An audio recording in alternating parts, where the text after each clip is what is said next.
இன்னைக்கான வீடியோவில் கார்த்திகை தீபம் சீரியல் கதைக்களம் ரொம்பவே பரபரப்பாக போயிட்டுருக்குன்னு சொல்லலாம். இப்போ பார்த்தோன்னா ரேவதி நம்ம கார்த்தியை நிலா வெளிச்சத்தில் பார்த்துடுறாங்க. இதனால சாமுண்டீஸ்வரி செம கடுப்பில் இருந்துட்டுருக்காங்க. இன்னொரு பக்கம் பார்த்தோன்னா கார்த்தி நேராக கிளம்பினதும் நம்ம சாமுண்டீஸ்வரி டீம் சும்மா இருப்பாங்களா? ஸோ சாமுண்டீஸ்வரி மருது கலா 3 பேரும் ஒன்று கூடிடுறாங்க. எல்லாமே சொதப்பிடிச்சு கடைசியில் நிச்சயதார்த்தத்தில் இருந்து ரேவதி நிலா வெளிச்சத்தில் பார்த்த முகம் வரைக்கும் எல்லாமே அந்த கார்த்திக் தான். எனக்கு என்னமோ என் அண்ணனுக்கும் ரேவதிக்கும் தான் கல்யாணம் நடக்குங்கிற நம்பிக்கையே சுத்தமாக போயிடுச்சு அப்படின்னு சொல்லி கலா ரொம்ப வருத்தப்பட்டு பேசுவாங்க.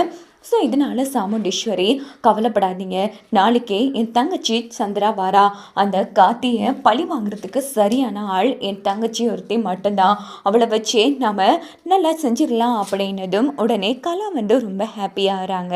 ஸோ மறுநாள் பார்த்தோன்னா காசிக்கு போன சந்திரகலா நேராக வீட்டுக்கு வந்துடுறாங்க.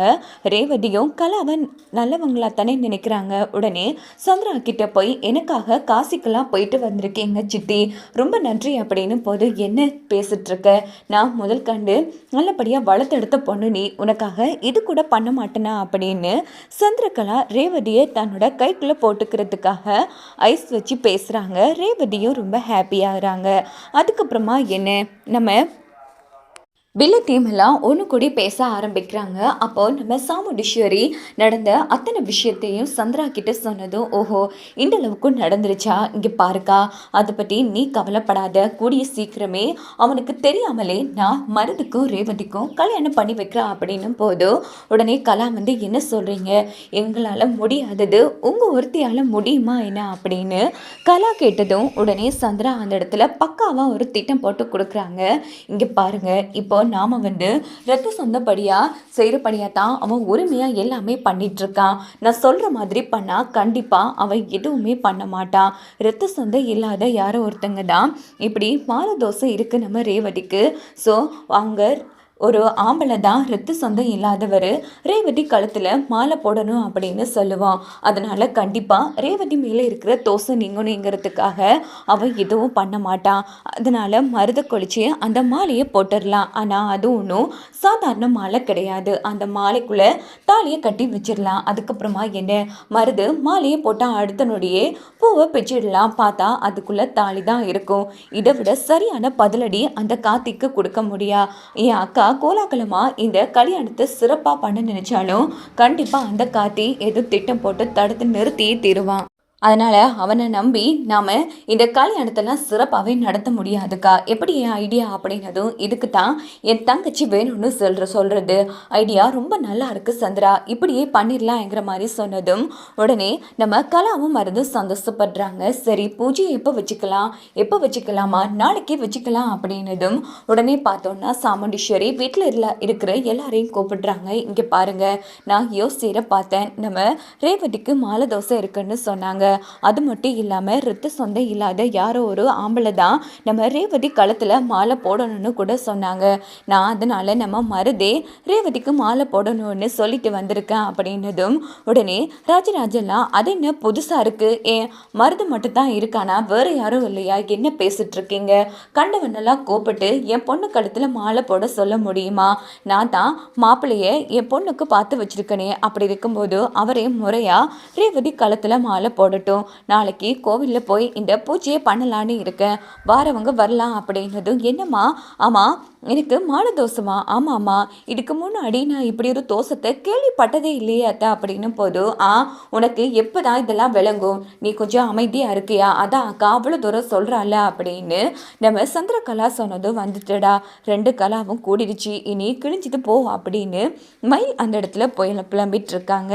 அதுக்கப்புறமா என்ன ராஜராஜன் இந்த விஷயத்தை ஃபோன் போட்டு கார்த்திக்கிட்ட சொன்னதும் உடனே கார்த்தி, இல்லை மாமா அத்தை இப்படி ஒரு பிளான் பண்ணியிருக்காங்கன்னா கண்டிப்பாக இதுக்கு பின்னாடி மிகப்பெரிய காரணம் இருக்கும், சந்திரகலா வந்திருக்கா மாப்பிள்ள அப்படின்னு நம்ம ராஜராஜ சொன்னதும் கண்டிப்பாக இந்த பிளானை கூட அவங்க தான் போட்டு கொடுத்துருப்பாங்க.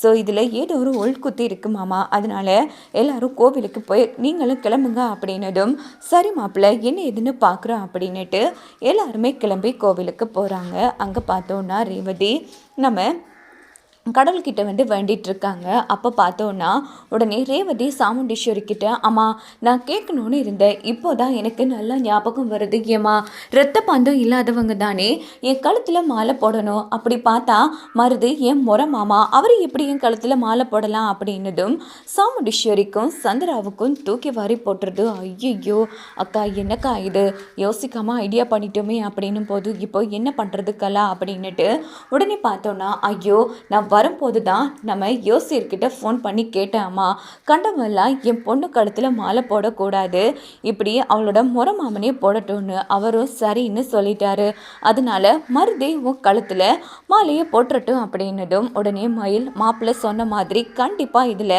ஏதோ உள்நோக்கம் இருக்குது மாமா, இதை சும்மாவே விடக்கூடாது அப்படின்னு போதும். ஆமாம் மாப்பிள்ளை, நான் எதுக்கும் மாப்பிள்ளைக்கு ஃபோன் போட்டு சொல்கிறேன் அப்படின்னுட்டு கார்த்தி கண்டிப்பாக நம்ம கார்த்திக்கு ராஜராஜன் ஃபோன் போட்டு விஷயத்த சொல்கிறாங்க. சரி மாமா, நான் கோவிலுக்கு கிளம்பி வரேன் அப்படின்னுட்டு கார்த்தியும் கோவிலுக்கு கிளம்பி வருவாங்க.